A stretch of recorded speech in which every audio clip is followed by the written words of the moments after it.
Yes. All right, ladies and gentlemen, we're going to go ahead and call the Ways and Means meeting for what is today, March 4th to order. The record reflect the starting time of 3:30. So let the record reflect that all committee members are present. And with that, that takes us to the meeting minutes. I make the motion to approve Wednesday, February 19th meeting as written. There's a motion on the floor for discussion. Seeing and hearing none, all those in favor say aye. Aye. Those opposed, same sign. Motion carries. We do have before us 12 different items, a number of resolutions that pertain to grant applications and acceptances. And then we have a number of sole source purchase items before us. With that being said, we will bring any city staff or personnel. We will ask that you obviously speak to the item that you're here to speak to when we get to that respective item. And I don't see anybody from the public, I don't believe. Okay, so no public comment. We do not have any virtual public comment. We will move on to our discussion action items to begin with. We don't have anybody from the clerk's office. Oh, I'm sorry, Brian. Get that right there. Brian. Yeah, Brian Flowers. So Brian, we are here to talk about early voting. Talk to us about that. Yeah, so we received this money from the state for the early voting process. Right. And we received equipment, and then we were reimbursed for what we use for election workers. And we often get reimbursed, like when we do the presidential primary. Right. And we don't go through a grant process, but finance, as we received the check for half of the $35,000 for our August workers, finance is like, well, what resolution, grant acceptance does this fall under? And then we realized, well, we never submitted a grant resolution, Right. because we look at the reimbursement versus grants. But that's what they wanted, so here we are.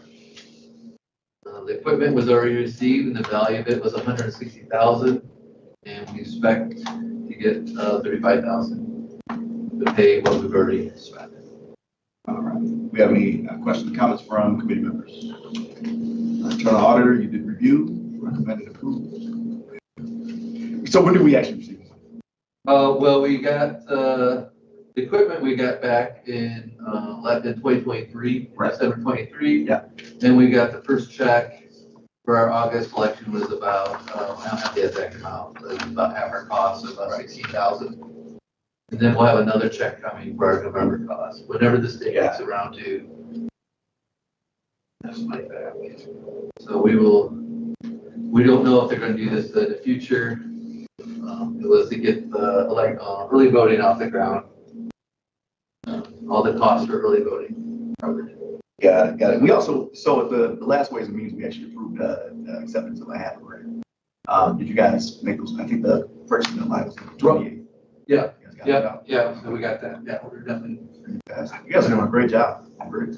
That being said, if there's no other further discussion, I'm going to take a motion. I make a motion.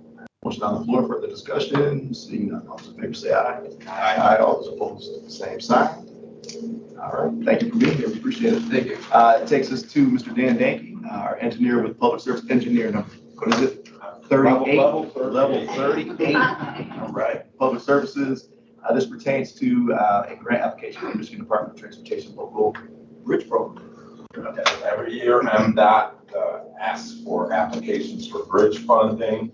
We're in the university district, and we apply every year, and most times we're successful. This year, we only have, because we're successful, we only have 2 bridges on our list that we are applying for funds for. And I was going to ask that, so it's not that, because I know they'll take up to 3 projects or 3 applications, right? So it's just that we don't have 3 projects. That is correct. That's good. Okay. All right, sorry, go ahead. And so we are applying for Pennsylvania over the Red Cedar at 1.2 million approximately, and for Mount Hope over Sycamore Creek for 3,300. The Pennsylvania project is we're actually planning on widening the west sidewalk to provide better river trail access to the Baker Denora neighborhood. And we're also fixing up whatever needs to get fixed up. The current railing is not meeting current standards. We need to replace the joints in it. And we got some cracks and stalls we don't fill. On Mount Hope over Sycamore Creek, we have some grouted riprap underneath it that has big cracks in it. And just for the folks at the table, I remember, I think it was last year during this time, you explained to us what riprap is, but can you tell us one more time? Yeah, it's just big rocks put there to keep the bank in place, not erode away. So those are the two we are asking for. If successful, we would say We're responsible for 5% of it. of construction. 100% of engineering? Yes. Resolution. They'll come from Act 51. Yes. Okay, perfect. All right, do we have any questions from committee members? Turn auditor, any comments? No? Okay, I entertain a motion. I'll make a motion. All right, there is a motion on the floor for the discussion. Seeing and hearing none, all those in favor say aye. Aye, all those opposed, same sign. And we appreciate you being here. That takes us to, resolution D. This is the grant application for Michigan National Resource Trust Fund, a grant from the MDNR. I believe we have Greg Satterfield with us, who is an architect with Parks. That's what I thought. Okay. And with that, Greg, why don't you go and talk to us actually about D and E, and then what we'll do is we'll just move them respectively. Okay, the first one, resolution putting in a grant for acquisition of 4 properties. 2 of the properties are in Adado and 2 of the properties are Birchland. Does anyone need a pretty picture? Yeah, that's that. Do you have a couple? I do.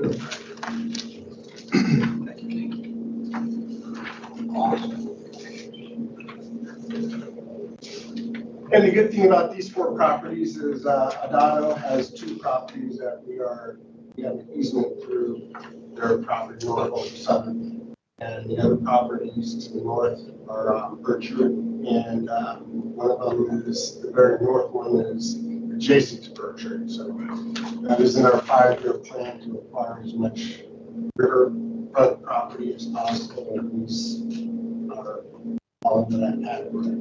Are the majority of these on the East Bay? 3 of them are on the East Bank and one's on the West Bank. You look at the map, the bottom part is Adado. And the assessed value from Norfolk Southern is about $205,000. We're not granting for 400, and then we're going to have to do a 26% match, which is about 140,000. Okay, perfect. So total project cost 500. Correct. Do you have any other questions? Any members? Charles, nothing? All right. And then go ahead and talk about the second one. The second one, Geyer BMX track is over 20 years old, needs some maintenance. I also have 3 pictures of some of the light house. You said the track is over 20 years? The track is over 20 years. It was built in 2000, I believe 2002. Wow. And it needs some major maintenance. The starting gate needs to be replaced. The starting gate is roughly between 30 and 50,000 to replace that. Then we have 3 turns that need to be rebuilt and some other areas that need to be addressed in the process. And that is a $150,000 grant with a matching of 26%. Because the city matches 50,000. Okay. That comes from Parks and Rec. That comes from our village. All right. Any questions? All right. So we'll go back up to, we appreciate you being here, Greg. Go back up to the resolution, and this deals with the grant application, land acquisition for parcels for Adado Riverfront Park. Okay, and make a motion for resolution. Motion on the floor for the discussion. Seeing and hearing none, all those in favor say aye. Aye. All those opposed, same sign. Motion carries. And the second, dealing with grant application for BMX track improvements at Geyer. I make a motion to move that one forward as well. Motion on the floor for the discussion. Seeing and hearing none, all those in favor say aye. Aye. All those opposed, same sign. Motion carries. Thank you so much. We appreciate you. And then that takes us to our Chief Strategy Officer, Mr. Jay Barber, as well as, I believe, our Chief of Staff is here to talk about, okay, Mark Morris. Come on up to talk about the resolution of grant acceptance for Bloomberg American Sustainable Cities Grant. And whoever wants to to start.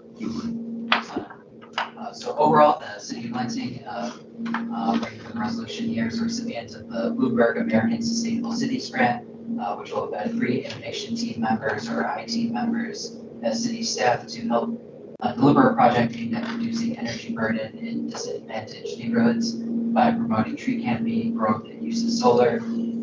Overall, this grant is to support the non-personnel expenses related to these activities. Bloomberg Philanthropies is awarding Lansing $120,000 to cover these non-personnel related expenses over the term of the grant and requires no local match. This will be delivered in 2 tranches. The first upon execution of the agreement. The second tranche after initial programmatic and expenditure reporting for the period up to 12/31/2025. Overall, for a little background on Bloomberg American Sustainable Cities as a project. This was launched in March 2024 on Bloomberg's end, where the Bloomberg American Sustainable Cities Initiative began as a 3-year initiative to turbocharge 25 U.S. cities' efforts to leverage historical levels of federal funding to proactively build low carbon, resilient, and economically thriving communities. Overall, taking a look at all of the funds that were being made available at this time and that we're now receiving and drawing down from to make sure that it's used in a way that is beneficial to the whole community and provides long-standing benefits rather than short-term projects. Okay, just a quick question. I'm going to turn the floor over to my committee colleagues. So you said, maybe I missed it, you were talking really fast. 3 innovation team members are going to be embedded. Those are who and paid for by? Those are going to be paid for through a partnership with Johns Hopkins University. So overall, those will be entirely outside of the city's coffers. Okay, and the non-personnel costs will come from. Okay, all right. Councilman Spath. Well, looking over at Jeremy, since he's got the same red eye here, we have to choose who are the 3 people, because it was in the memo that there was 3 people. So $120,000 to support whatever activities they're doing on the ground here. Johns Hopkins is not. Accurate? Yes.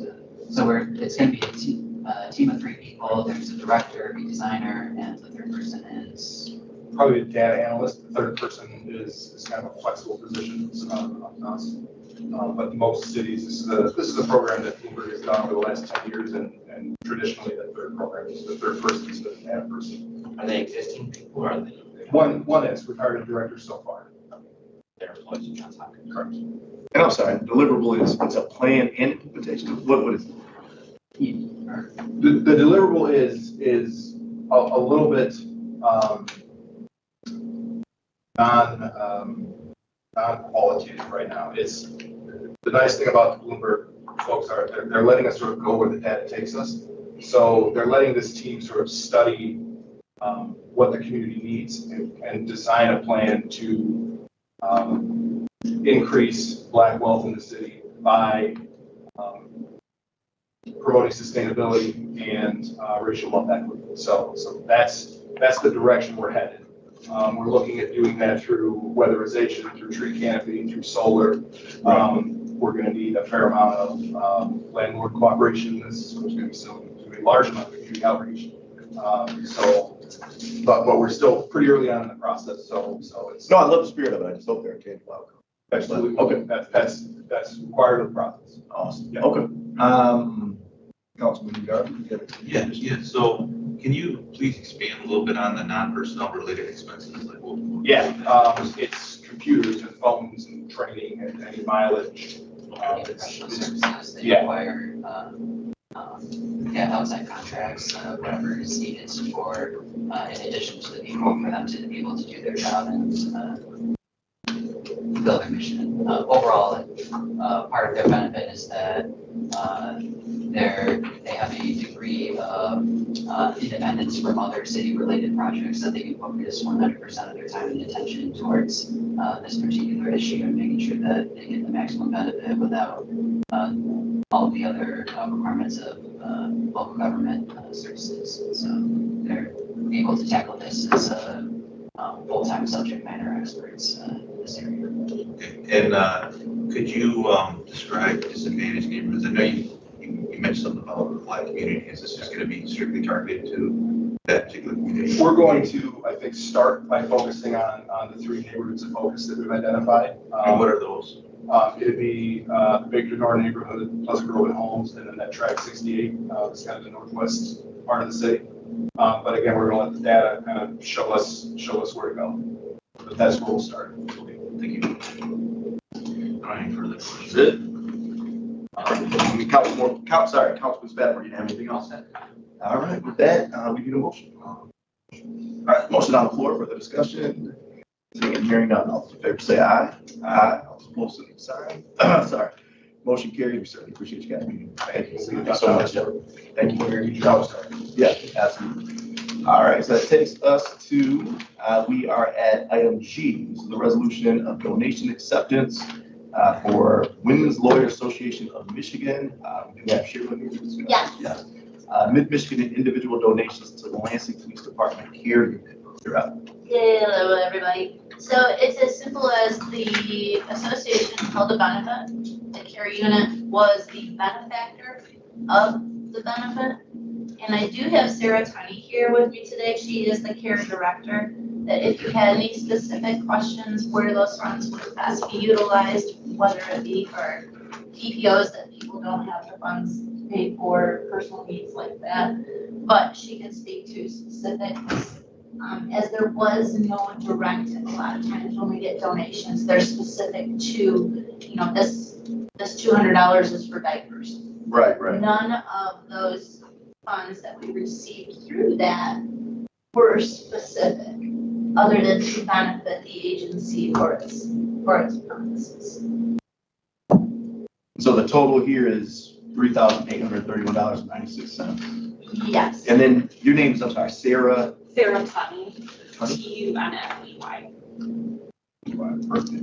Okay, did you have anything to add? In terms of the money, how it might be used, Yeah, some of the operations of the unit?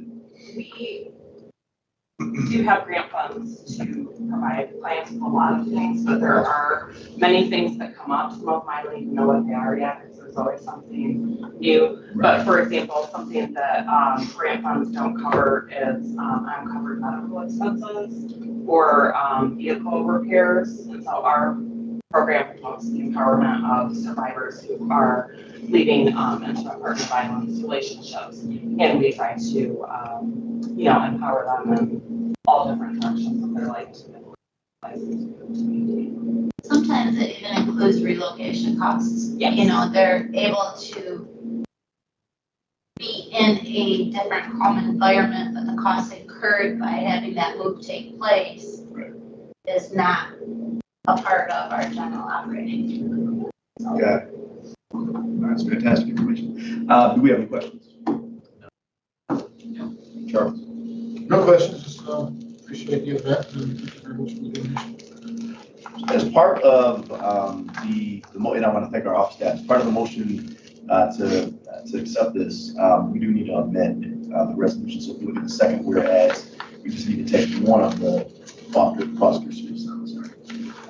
So if you want to just include that in our motion. Appreciate it. I need to take on which one? So the third line, unless it's supposed to be Foster Swift Commons. You're thinking it was just Foster Swift Commons? Yeah, Oh, we just want that. okay. Right, we just want Yes, that out. please. Yeah, okay. Would you All like right. me to initial that or? No, we're good. Okay, All right, I would we make got a motion to move forward with donation acceptance with the amendment of removing the one Foster Swift. Fantastic. All right, there is a motion on the floor for the discussion. Seeing and hearing none, all those in favor say aye. Aye. All those opposed, same sign. As always, thanks for being here. Thank Really you very appreciate it. much. Absolutely. Appreciate Yeah, you. job well done, for sure. That takes us to a series of, I think we have 5 sole source purchases on here. We know obviously this is, the reason we're here is 206.05, that talks about some requirements with regard to department directors, the mayor, conveyance to the city council for transparency purposes. My understanding historically in terms of Ways and Means is that these have been either placed on file, tabled. There are additional questions after we kind of go through the material. And then we had a conversation last year, 2 years ago actually, regarding are there any other tools in the toolbox if we are having issues with a sole source maneuver, essentially by the administration? We're told pretty much no. So the way I do this is really is about transparency, holding folks accountable. So with that, our first item is a sole source purchase. This was the Atlanta Police Department request for core technology. Core Axon is the vendor to customize our human records management system. Charles, since you put this memo together, do you mind just really quickly maybe taking us through this, because you said that you do believe this in fact meets the sole source purchasing requirements. Yeah, I think it's sort of specialized equipment that they need for their computer system in order for it to interface with the state reporting system. And there's a limited vendor that has the contract to allow that data flow. Right. And there's a specialized vendor as well to work with them to format the LPD data into what is accessible for the city. So it's very technical work that has a few specialized firms. Okay. Yeah, and so the justification, I think, points to subsection C3, dealing with special services facilities being required, and then also 5, resources limited for proprietary. Do we have questions? I need a motion to place on file. Make a motion. Motion to place on file for the discussion. Seeing and hearing none, all those in favor say aye. Aye. All those opposed, same sign. Motion carries. That takes us to item I. This is the sole source purchase finance department request from Plant Moran as the vendor for assistance in compiling the Federal 5-1094-C and 1095-C service. Charles, talk about this one real quick.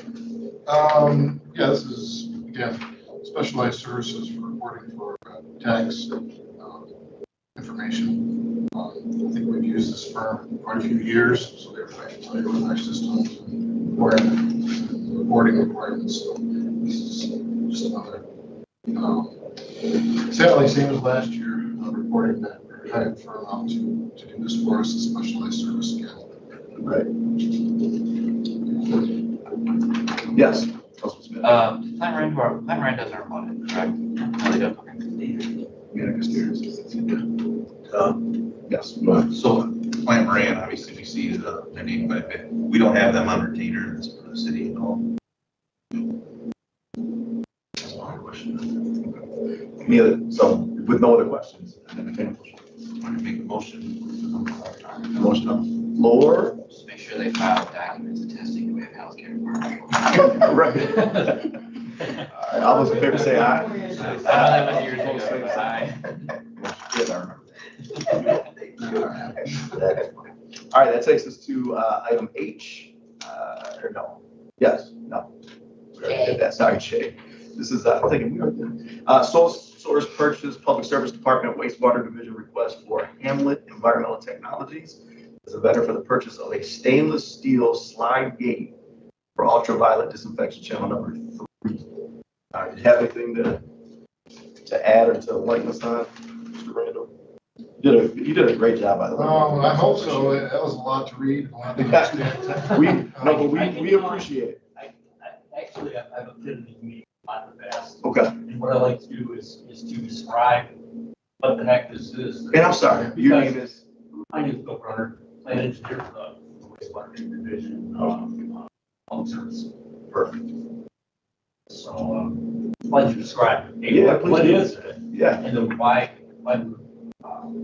we consider it sole source procurement, and then some of the backups. Right. So this is slide gate. What it does is it's for the ultraviolet disinfection. That's part of the treatment process. That's at that point the water is very clear. It doesn't look like drinking water, but it's not disinfected yet. So it goes through this treatment process, disinfected by ultraviolet lights, and then goes to the river. What this does is it isolates one channel at a time. Slide gate. So that's depending on the water flow, you might need 1 channel or 2 channels of treatment, or 3 or 4, depending. Like tomorrow morning, after we get a half inch of rain, we get all that flow in the wastewater plant. We'll probably need all 4 on, because we'll have such a rush flow.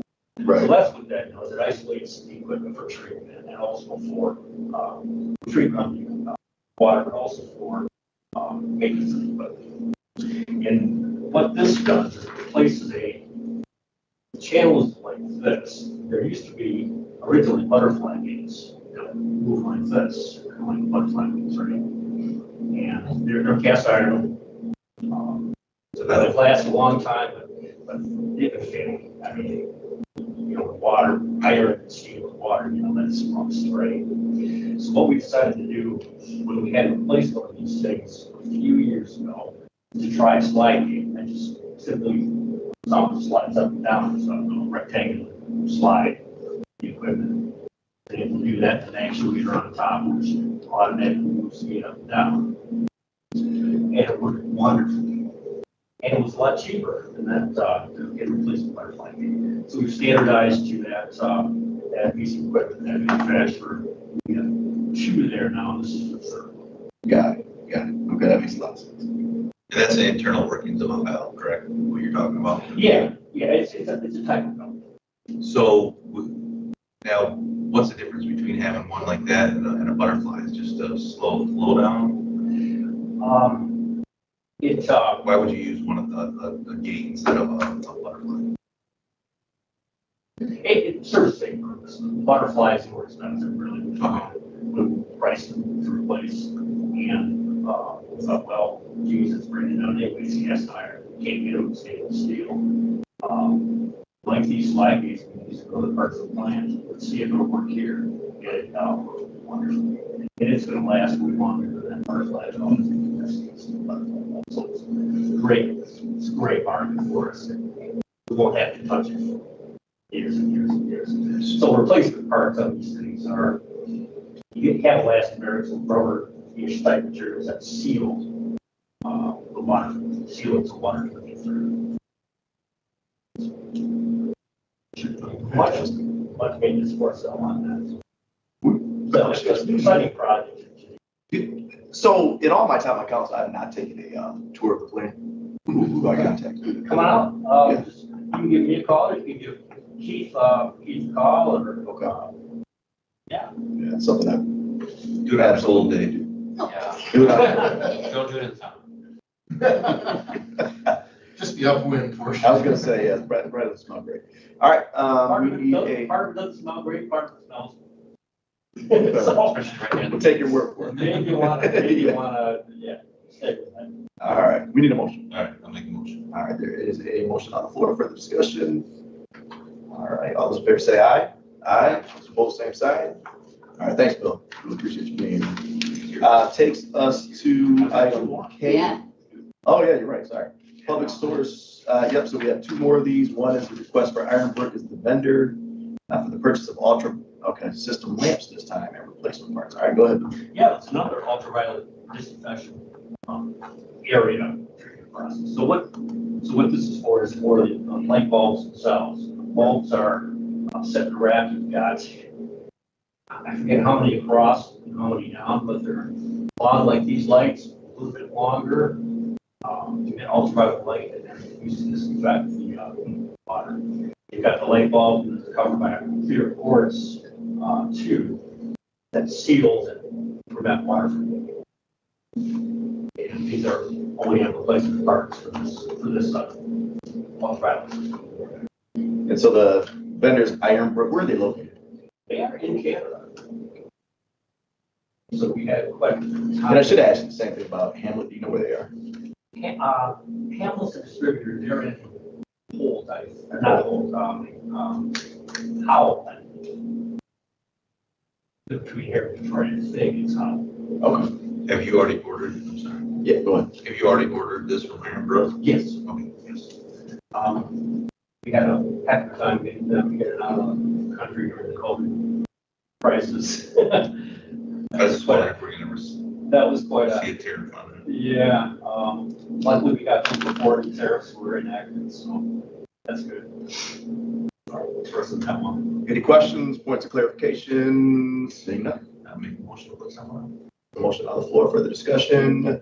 All those in favor say aye. Aye. All those opposed, same sign. And then lastly, Bill, this one is for, let's see, Boy Cooper. Is that what it is? Boy Cooper Associates as a vendor for, what does it say? Duperon Bar Screen.